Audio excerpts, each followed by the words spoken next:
Good afternoon, everyone. Welcome to this LinkedIn live session on building trust, how leaders can build confidence in AI super agents, where we gather to explore one of the most transformative forces shaping the future of work, the rise of AI powered super agents.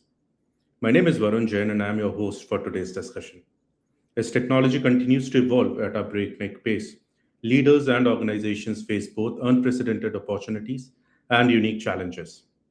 Today, our focus is on how NextGen AI super agents are revolutionizing the workplace, breaking down barriers, and enabling a seamless, unified employee experience across HR, IT, finance, and beyond. In an era defined by complexity and constant change, the ability to simplify workflows, accelerate decision making, and empower employees has never been more critical. AI super agents are not just tools for efficiency, they are catalysts for a new way of working, freeing people to focus on creative, strategic, and human centered tasks, while intelligent systems handle the repetitive and routine. But with this power comes an essential task of building trust trust in the technology, trust in the processes, and most importantly, trust among the people who will interact with these AI teammates every day. Our distinguished panelists bring deep expertise for both HR and technology domains, offering unique insights into the real world impact of super agents and actionable strategies for leaders preparing for the new paradigm. Together, we will unpack the promise, the pitfalls, and the practical steps organizations can take to harness the full potential of AI super agents while keeping people at the heart of innovation. With that, let me introduce you to our esteemed guest before we dive into the discussion. Please welcome Chetana Patnaik, Chief Human Resources Officer at LTI Mindtree. As the CHRO of LTI Mindtree, a global technology consulting and digital solutions company, Chetana oversees and drives all strategic HR initiatives to develop a robust organizational culture, strengthen the leadership pipeline, and enhance talent management and employer branding. She has led key projects, including serving as the HR representative during the acquisition of Mindtree, where Chetna was instrumental in establishing the initial leadership team. Chetna is dedicated to fostering an inclusive workplace culture and advocating continuous learning by prioritizing diversity and organizational development. Thank you very much, Chetna, for joining us today for this very important discussion. Thank you. Thank you for having me. Sure. And next up is Vikrant Khanna, Vice President and Lead Strategic Pursuits, APMEA at Darwinbox. Vikrant brings over 2 decades of experience guiding organizations through the evolving landscape of HR and people strategy. Much like a Sherpa, Vikrant excels at helping businesses navigate and complexities of today's HR environment.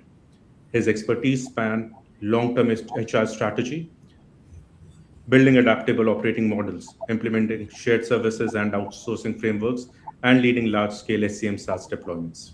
Vikrant has played a pivotal role as an advisor, research leader, and business builder, always underscoring his conviction that HR is central to driving business success. His passion for designing effective, future-ready people functions make him an invaluable voice within the industry. Thank you very much, Vikrant, for joining us today. Thanks, Varun. Pleasure to be with you, Chetna, and welcome everyone to this session. Thank you. So, all right, now we'll get right into the discussion. And let me start by asking this question to Chetna. Chetna, can you help us understand, our audience understand, how has LTI Mindtree moved from being curious about AI to using it within its HR function? Any example, any best practices that helped you to implement this would be really helpful. Over to you, Chetna. Once again, thank you for having me, and it's great to be here with all of you and talk about something that's very close to my heart. How AI is actually showing up in the function of HR beyond the hype. So let me start with how we moved from being curious, as you asked me the question about AI, to actually, kind of using and adopting in the HR function at LTI Mindtree. So at LTI Mindtree, in HR specifically, we didn't want AI, as I said, just to become a buzzword. We wanted to, kind of get our hands wet into it. And somewhere in mid 2024, we launched our journey called Reimagining HR in LTI Mindtree.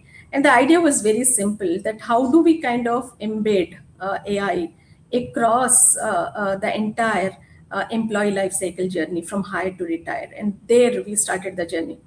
One of our first outcome was Rima, our super agent, AI companion for employees.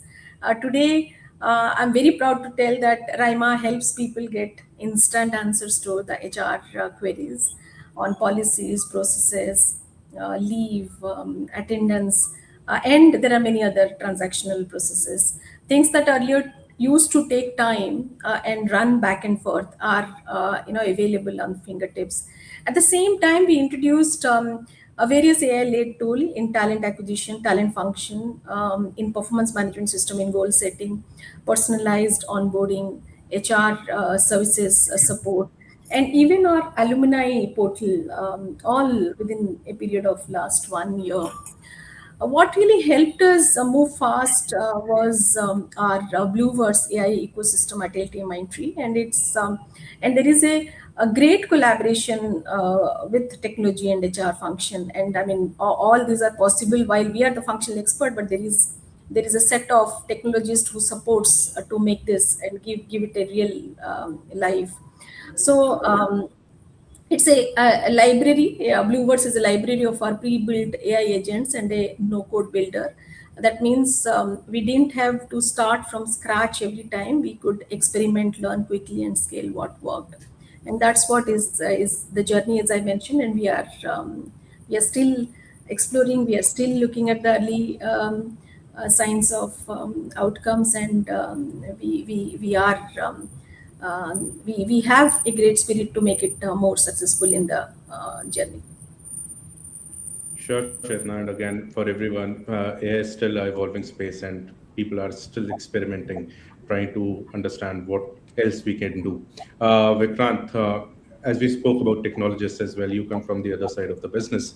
I wanted to understand and make our audience understand as well that when we talk about AI super agents, there has been talks that they are bringing together processes across HR, IT, and finance. But in your experience, from your vantage point, could you share some examples where this integration has helped organizations reduce silos and improve efficiencies? Oh, absolutely. Thanks for the question and the insights, Chetna. So, Varun, one of the things that we're seeing across customers is that their focus on, while we're seeing customers react to how AI is also advancing, we're seeing the customers that are the most ready are the ones which are really pushing the boundaries of adopting agency in AI, right? So we like to think of it across 5 levels.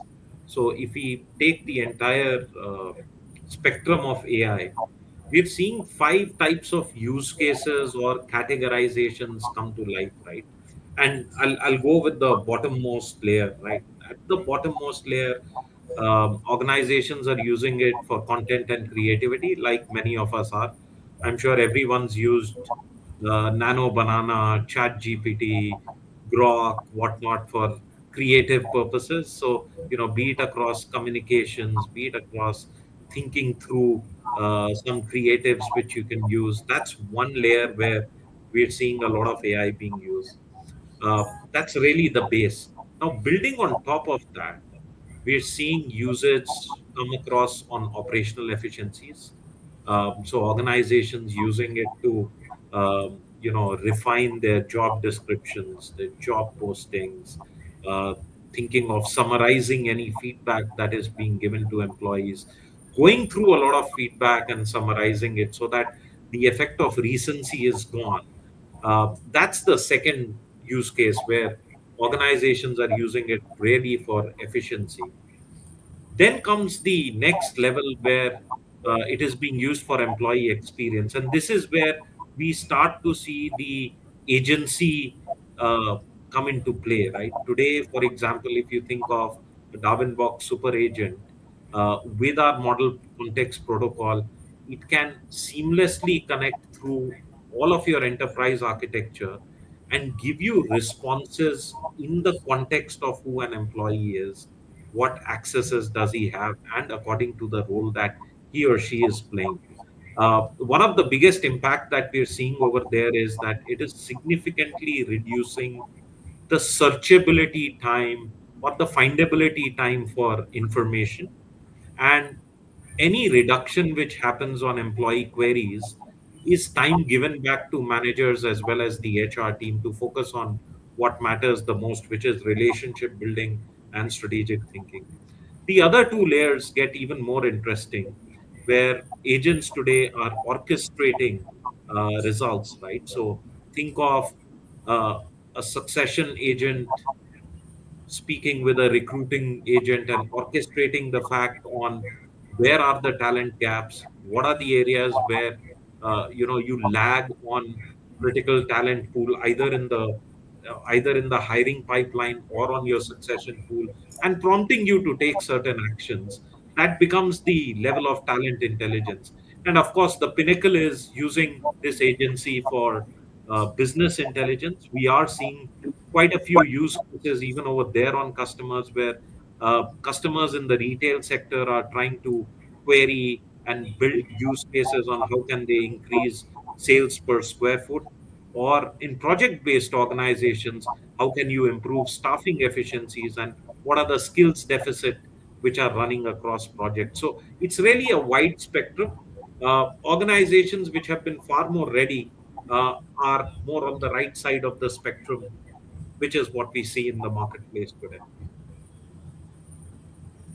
Thanks for those insights, Vikrant. And whenever we talk about AI, there's a lot of pushback coming from uh, the employerly level workforce as well. There have been challenges within the organizations, in adopting a lot of AI within their systems. So, Chetna, I would want to understand from you.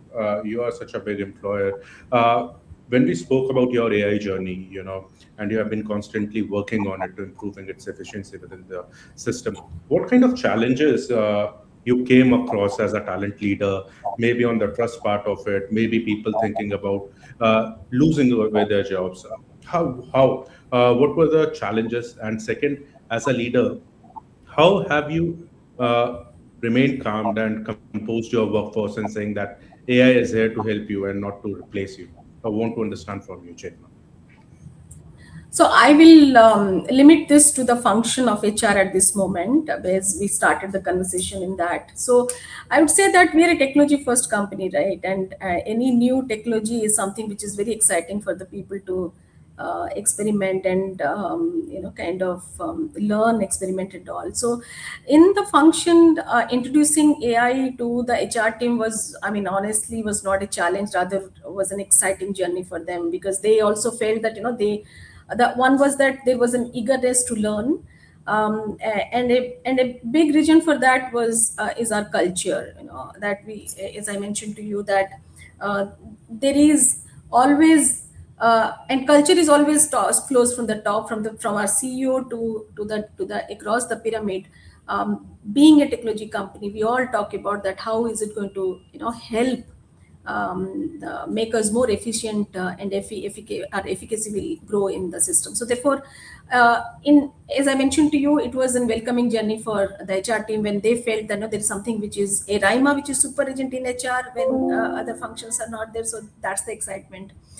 Um, but I think a great responsibility of the leaders also, that how do you kind of communicate, how do you kind of position it in the function in the organization. So I mean, of course, there were some inherent, while there is an excitement to learn, excitement to be a part of it, but there was some inherent concerns, kind of thoughts that, what does this mean for my role? Is my, if I'm in more of transaction handling, that is that my role is going to take over? Am I ready for this learning, and how do I get more learning through this? And do I need to have more or different skill set? How will this fit into my aspirations? What more organization will do for me? Am I going to am I be selected in those when the organization is going to give learning? I think these are some of those questions which were there. But as a leader, if you kind of ensure to create that psychological safety, making communication transparent, involving people with the right purpose, that what does it mean for the organization, what does it mean for the industry, how the industry is changing, geopolitical changes, and how what this technology is all about, and how is it going to help you to become more efficient. I think these are some of those things which helped in this journey. And of course, inherent is that, structured communication through change management, helping them with the design thinking process. We did a design thinking workshop within HR. Any piece, as I said, that we had we looked at the hire to retire life cycle. So every piece we did a design thinking workshop, involved people from the function as well as from the technologists who are supporting us in this journey. So and that came out as a beautiful piece of work. And I think today the team is excited when they see that they have been recognized, they have been valued, they have been having conversation, and they are winning at the places, at various places. So I think that's a beautiful journey we are in. More to do, I can only tell you that much. It's just a Sure, journey.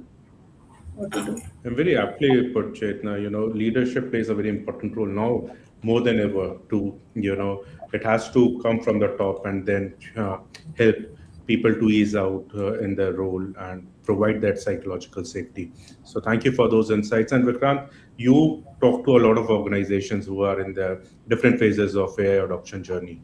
You know, what kind of challenges do you see from your point of view that organizations are facing right now? And as a technology provider, I want to understand what key considerations you think AI-driven workflows remain compliant when you're pitching them to the organizations. Your Yeah. views on that? So I'll tackle it in two parts, right? One is building on what Chetna mentioned, right? AI is there, and the sooner organizations accept it, it's better, and which is where leadership plays a very important role. We're seeing it in several of the organizations that the collaboration. I like to think of it as the golden age of employee experience, where for the first time, by a force, HR and IT are coming together proactively to address the possibilities and the art of possible that AI can deliver for the organization. And just like Chetna mentioned, getting into design thinking sessions is the best way. I'd like to break it down on how successful organizations are really driving it. uh, I don't want to go into that view of, there is a continuum of strategic, operational, and transactional work in HR. I'd like to think of it as there is a handwork, there is a head work, and then you have the real purpose of the job. You can call it the heart, the hardware of every job, right? So as you communicate to people that the hands work, which is where we're seeing AI do a lot of heavy lifting right now, and bringing multiple heads together, be it combining data from different systems or from different parts of the same function. Those are the areas which are really giving purpose to each and every job. So it's freeing up time, and that narrative of AI for efficiency, AI for effectiveness is the right narrative to really go after. Will AI replace? Well, the jury is still out. We're seeing a lot of efficiency and effectiveness gains. And the other important thing to note is that jobs are changing, right? I can take my example, and which brings me to my second point, which I'm also seeing organizations struggle with a lot, is the fact that, if I turn back the clock when I started working, laptops were a big thing. Oh, I can work from home, I can work from anywhere.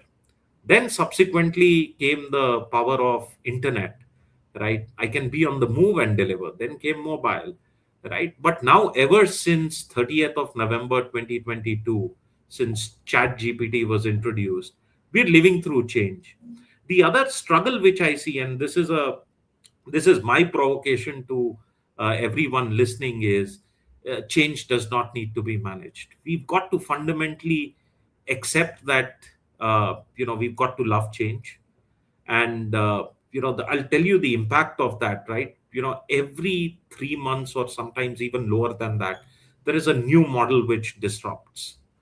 And that disruption means that you've got to be really ready for, one can use the word changeability. You've got to be ready to accept changes and move on. So I challenge clients, who say that, we have change fatigue, or there's a lot of change management to be done. It's a mindset shift. And that's one piece where there is a lot of focus that we're putting in, because that helps drive adoption a lot. Yes, things will change, and they're changing faster. It's a cliche, but it's we're living it right now.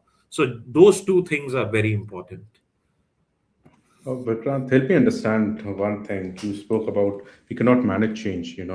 Uh, there's a lot of change fatigue when you talk to organizations. They come up with this. But let me, in your experience, you talk to so many people, you talk to so many organizations. What is the mindset right now? I'm sure that AI maturity would differ from organizations. Some would be very high on the adoption level. But if you have to take a ballpark thing, how do you see people? Is Are we doing enough? Are we working on that change mindset shift that you spoke about? Is that there, or you think we still are a long way to go, and we need to keep on communicating to the leaders that change is something that you cannot fight with? Am I audible? Yes, you are, Chetna. Okay, now you're putting me on the spot, Varun. I think there's a long way to go. I can take the example of simple SaaS deployments, which is bread and butter for an organization like ours. Um, Change management is still, here's a toolkit, start using it. But there is much more which needs to be done. And the example that Chetna took, that I think is a very foundational piece of how you drive change and how you create that mindset. Change doesn't start from here's a training, start using this toolkit. Change starts from why are we doing the change, explaining people what will this mean for them, then designing any process around the people and how will people experience it. Then comes the tool set. So the initial parts are the ones which I feel are significantly missing across several of the organizations that I speak with. And which is where I say that accepting that it becomes almost like a mindset, that you wake up and you're thinking of, okay, what's going to change today, and change is good. So change does not need to be managed. Change needs to be accepted, understood, and you move on with it. Super. Great insights, Vikrant. Chetna, when you were gone, I just asked Vikrant about how do you look at the mindset shift within the leaders of the organizations about AI? Are they change ready, or are they still contemplating about introducing certain systems within the organization? As a talent leader, Chetna, I would love to understand from you as well on the mindset part for a leader or talent leader who has a long journey, who has been into the forefront for driving change for its employee. How do you look at that mindset shift when you suddenly there's a lot of AI coming into your plate and you have to be AI ready as an organization, drive employee experience as well? How does it impact your mindset? What is your mindset while uh, introducing all those systems to your employees? If you can give me a sense. So when you, I mean, I completely agree with what Vikrant said just now about mindset. I think that's something very, very crucial because all of us are human beings. We are not machines. We are not agents, right? So therefore, there is a my head, heart, and hand works, and there is a connection, and there is a heart beats more.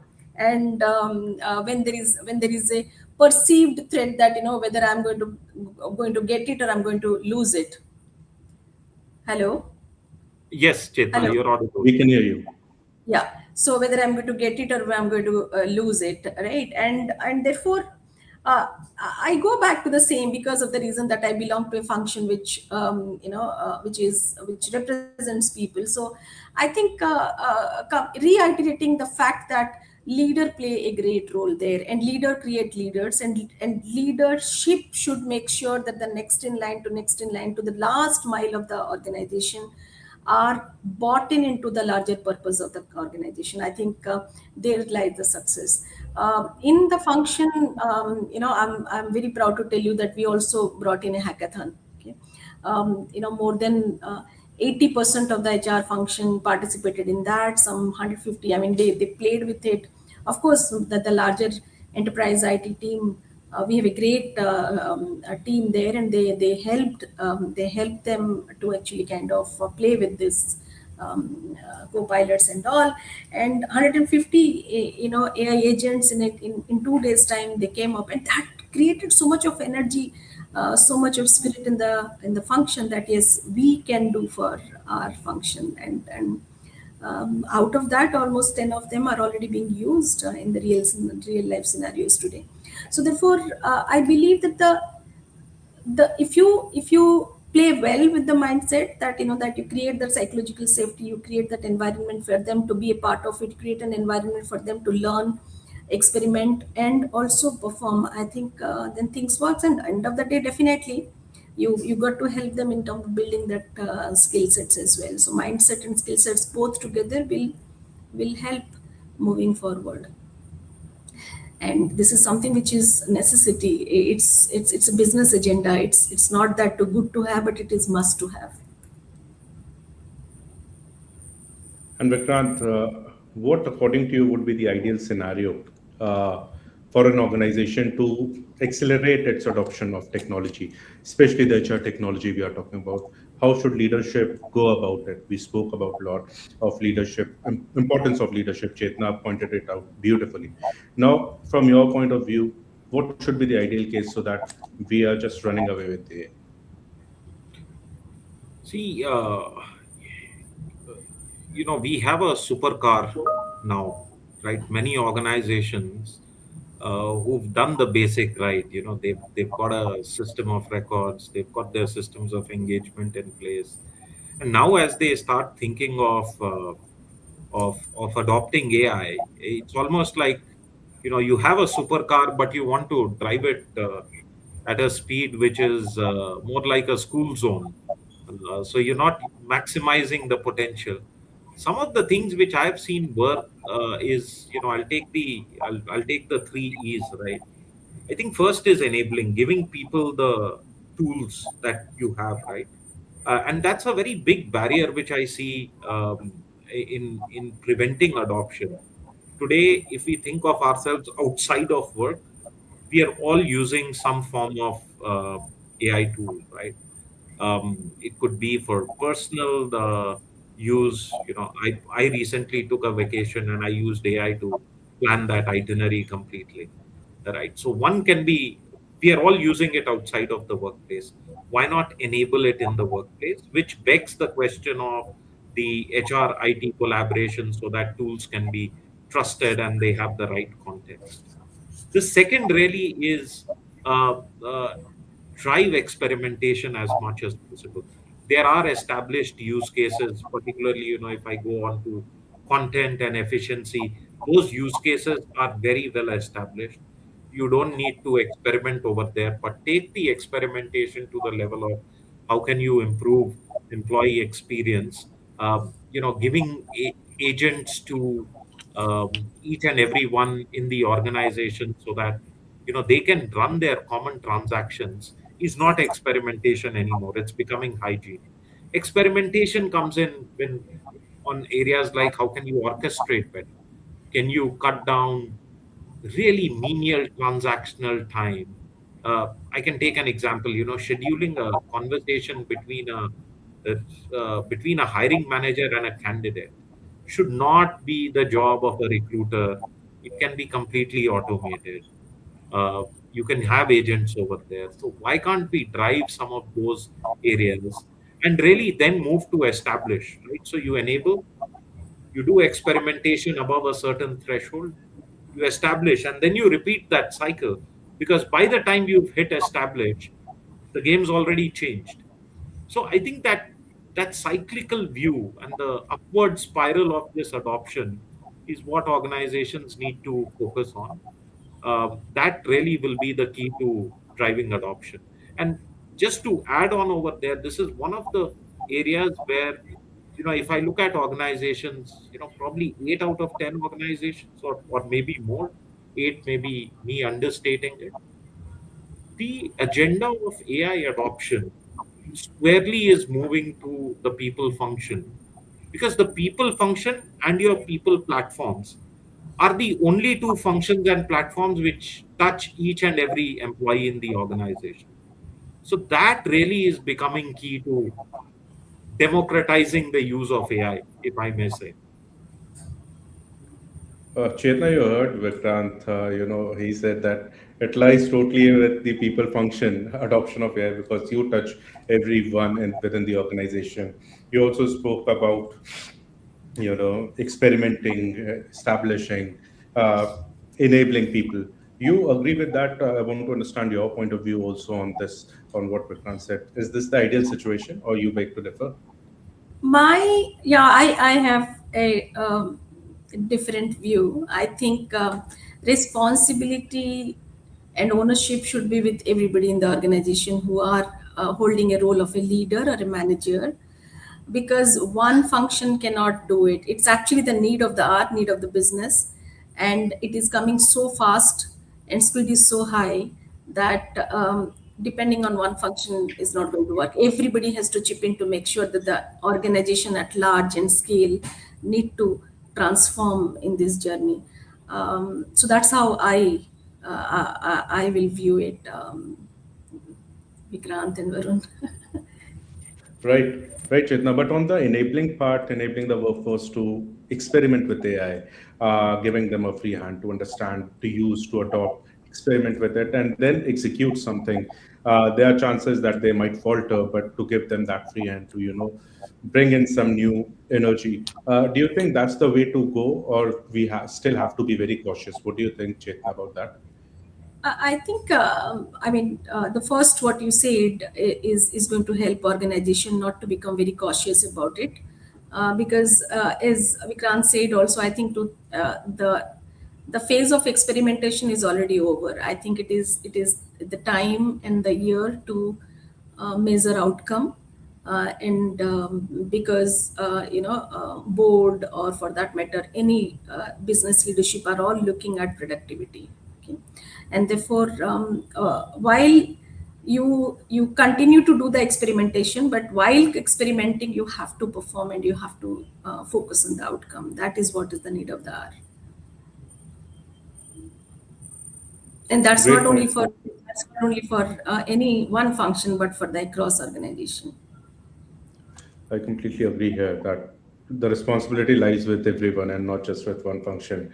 Vikrant, want your take on that, and then we'll quickly move to the next part of the question.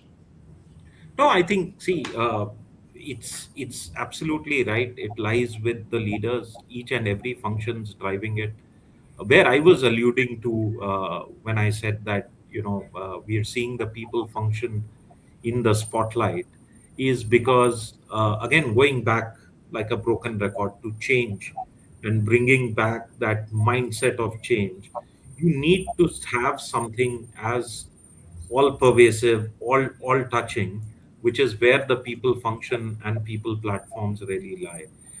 So that impact is felt across the organization, and that's where we see a lot of spotlight coming on the function as well as people platforms. Sure. Thanks. And this brings to me a very important question, Vikrant. I want to understand from you, as all organizations across the spectrum, across sectors, irrespective of their size, are continuing to evolve alongside AI.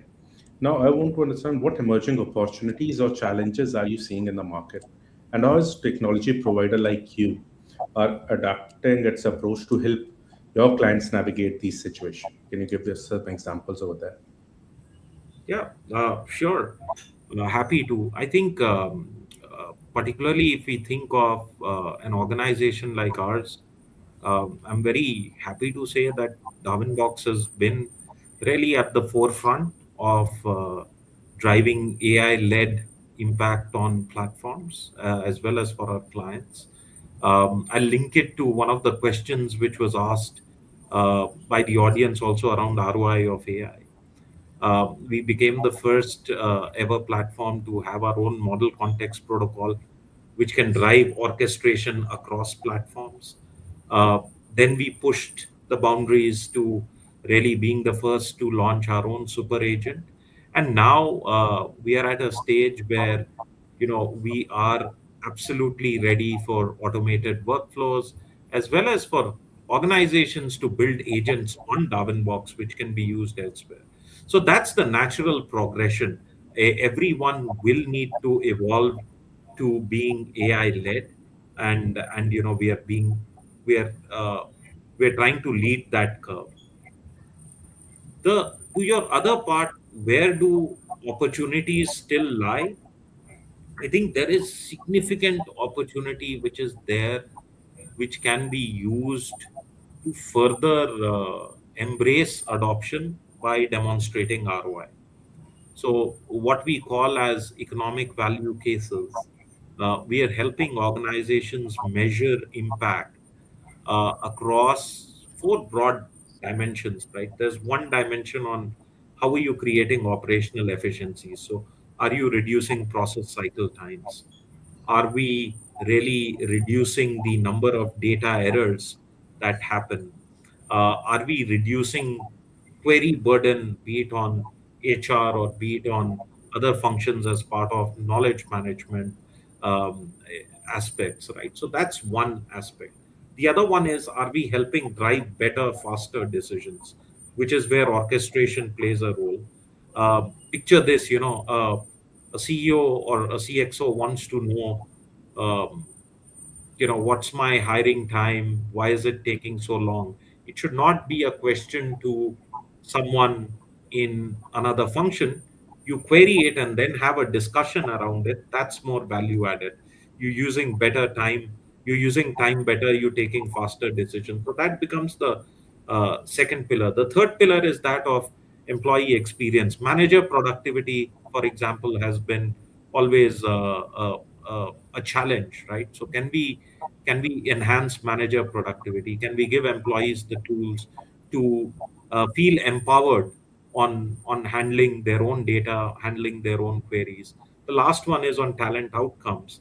That are we able to really reduce cycle times and hiring, for example, or drive better findability of talent, and not just rely on the favorite fews or the critical roles only. And all of this eventually leads to how many productive hours are you giving back to the organization. It's not about headcount reduction, but it's about adding productivity or driving cost avoidance, which is where the true value comes.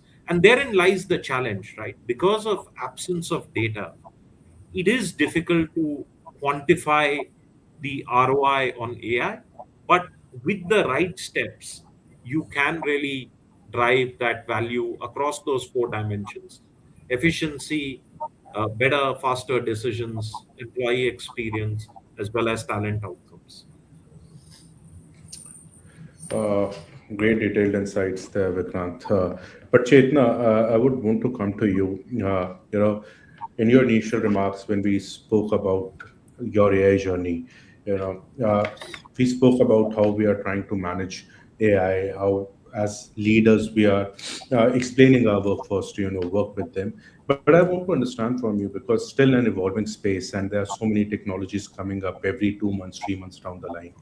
Are you facing any challenges? Do you, as a talent leader, do you think there is certain challenge with AI technologies that should be addressed?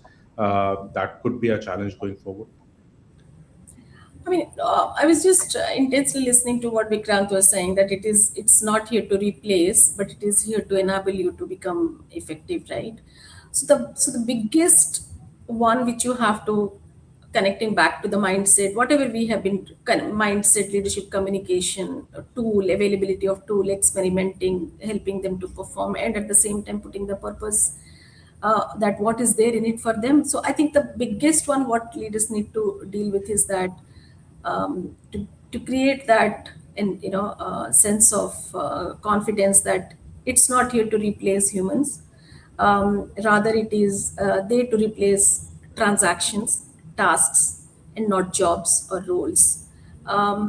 So the human touch will remain irreplaceable going forward. Today it was there yesterday, it is going to be there today, and it's going to be there ever.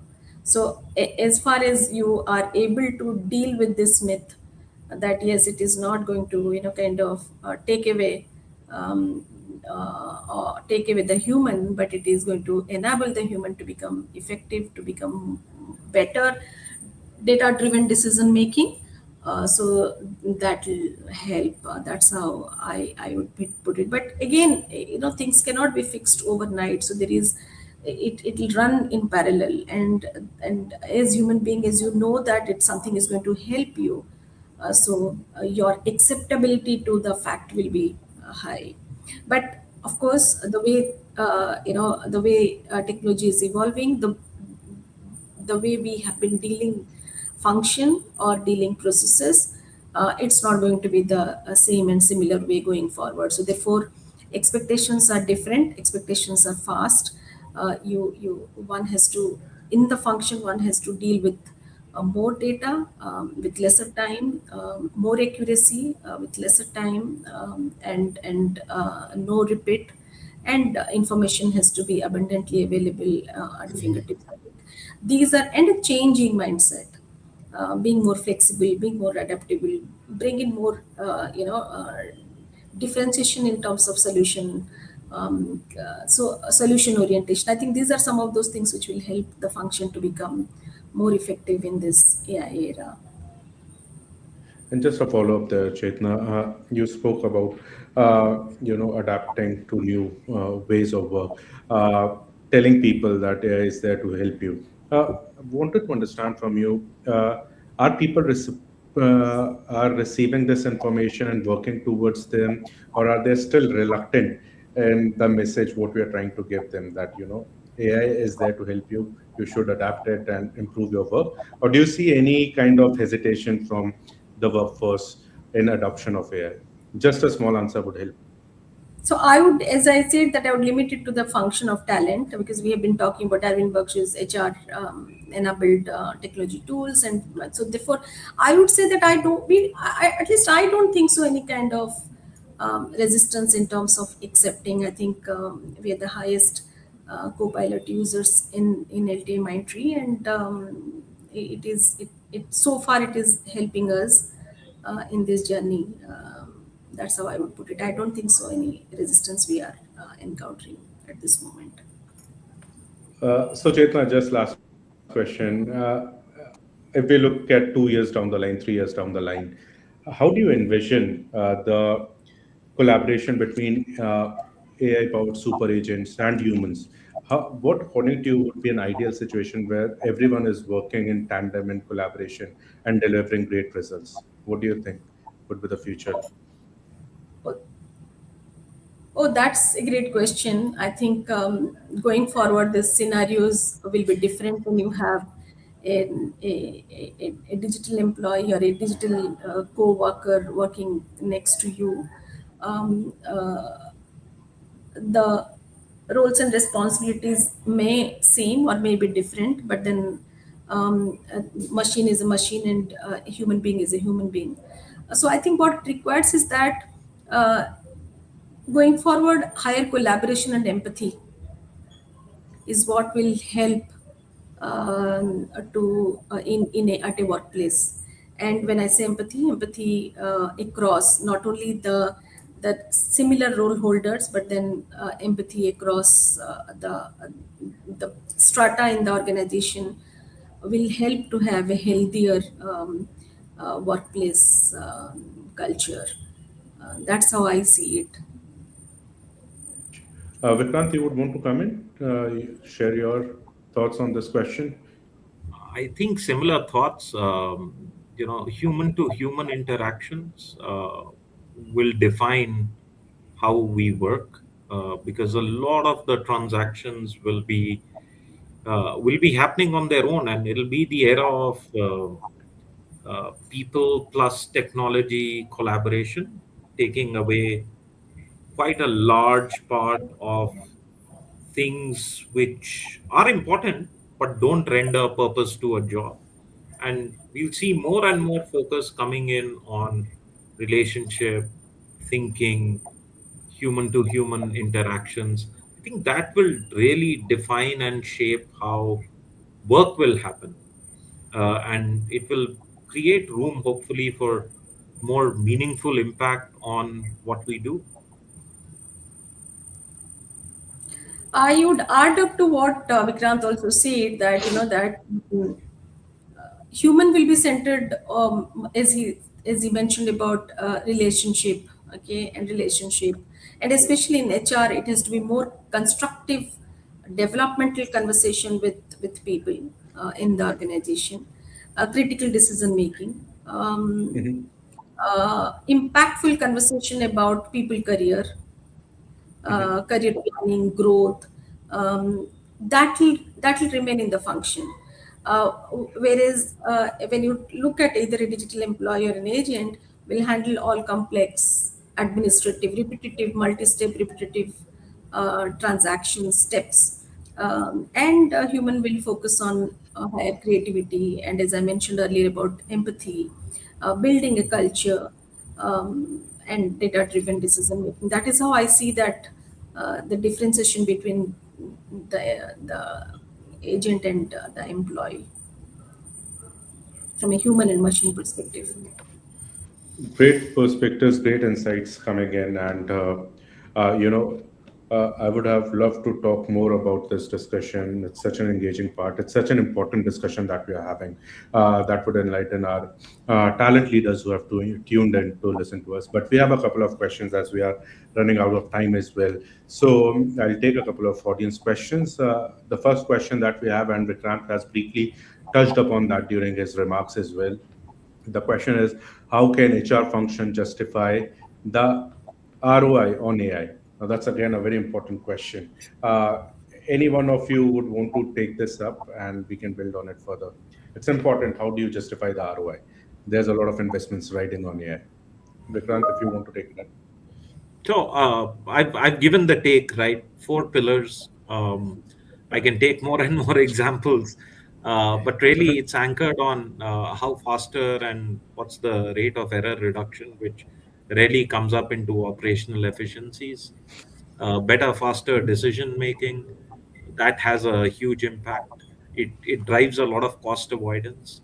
Then you have Mhm. employee experience, where there is empowerment, there is more access to tools, managers are more effective, and then you have better talent outcomes, which is more in terms of either preventing someone from leaving the organization, hiring people faster, uh, finding the right talent at the right time for the right job. Mhm. Eventually, it boils down to how many productive hours are you adding to the organization, Yeah. and we're seeing that vary significantly. Prior to my current role, I used to run the entire value management team. And we're seeing anywhere between a 1.8 to 2.5% productivity unlock on organizations when such things are deployed well. And that, let me mind you, is a significant productivity unlock, because if you think of an organization, uh, the size of 10,000 people, that's significant number of hours being added. Now it depends really on how you want to quantify it. You can quantify it as that those number of hours added give me better EBITDA per FTE, or you can take it to the other extent and really link it with, should I have these many hours, I'm really advancing productivity and driving better sales per FTE or revenues per FTE. So it's really important to link the gain of productivity which you're having to a business outcome, and then continuously measure it. That really becomes important as per me. True. Right. Yeah, Chetna, I want to share your perspective over there uh, on the ROI part. If not, we can move to the next I question. think Yeah. he was explicitly. I think Vikrant is explicitly clear on that part in the four segments as he explained. But what I would put it across is that more impactful work with less. Either less is not only the head count, but less is on time, on no repetitive work, and expansion of your bandwidth. I think those are the things which will help in addition to what Vikrant has said. Great. And we have this very important question from our audience. They're asking, how do you define trust in AI agents within an organization, whether it's accuracy, transparency, or accountability? Now, whenever we talk about AI super agents, trust is one thing that comes up again and again. So I would want to perspectives of both the leaders here on how do they define trust in AI super agents. Anyone can take this first. You want to pick up Vikrant? Yeah, Darwin box agent. I'll take that. I like it when you say, it's a Darwin box agent. No, I'm in flesh and blood. I wish the super agent had my persona. If any of the co-founders are listening, that's a joke. So yeah, see, there are several aspects. I think the first and foremost is, what's the predictability. One of the things which I can ask everyone to look at is the way your Google search changes, the way a GPT response changes, is it varies from location to location and the time when you're answering that. You cannot afford that in an enterprise, right? You want consistency and predictability of answers, right? Data privacy and bias mitigation come in at the next level, right? It's your organization data. It should not get exposed to any of the models. So, your AI LLM gateways are important. Homegrown LLM models are important to really establish that trust. The other aspect which we're seeing come through very clearly is the aspect of explainability, right? When a response comes, it's also important to know what's the rationale behind that response so that employees can start trusting that data. And last but certainly not the least are the aspects of ethical guardrails, which drive trust, which means that any response which is coming through, it needs to align with regulations. It needs to be seeped into the compliance of the respective area or the applicable laws to the employee. Picture this, if you were to query an agent where a mandatory document is an Aadhaar card, but the response comes is more SSN oriented. That's where you lose trust. So that context becomes very important. So these are some of the parameters which really help build trust on AI, and these are really important because this is one area, particularly when we think of data residency, use of third-party models. These are concerns and very valid concerns which enterprises have today. Yeah, to add on to what Vikrant said, that trust in any system within an organization, either you talk about technology or leadership or processes, it's the confidence that the system or the enterprise will deliver back to the people, right?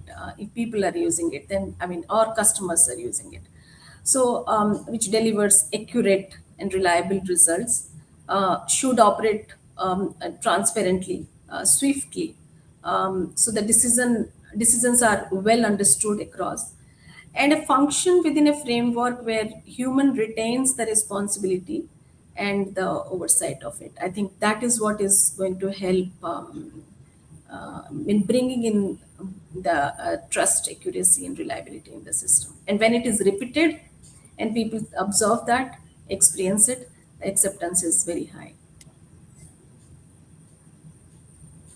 That was a great point, Chetna. And I think what will make or break the adoption of AI going forward would be this trust factor, how much you can trust these systems. And with this, we come to the end of this very important, very engaging discussion. Thank you very much for being so open, being so candid. Uh, I would like to thank our incredible panelists for such a thoughtful and candid conversation and for shedding lights on how AI super agents are reshaping the HR landscape, how it comes boils down to the leadership, how your insights into building trust, driving change, and the practical realities of integrating intelligent technologies have truly enriched our understanding of the future of work. And to our engaged audience, thank you very much for your participation and curiosity. We hope today's discussion has sparked new idea and provided meaningful takeaways that you can bring back to your organizations. As we move forward, let's continue to embrace innovation while keeping people at the center of our strategies. Wishing you all the success as we navigate the exciting journey ahead with AI-powered teammates. Until next time, thank you and goodbye. Thank you. Thank you for having us. Thank you. Thank you. Thanks, Varun. Thanks, Chetna. Thank you. Thank Thanks, you both. everyone. Thank you.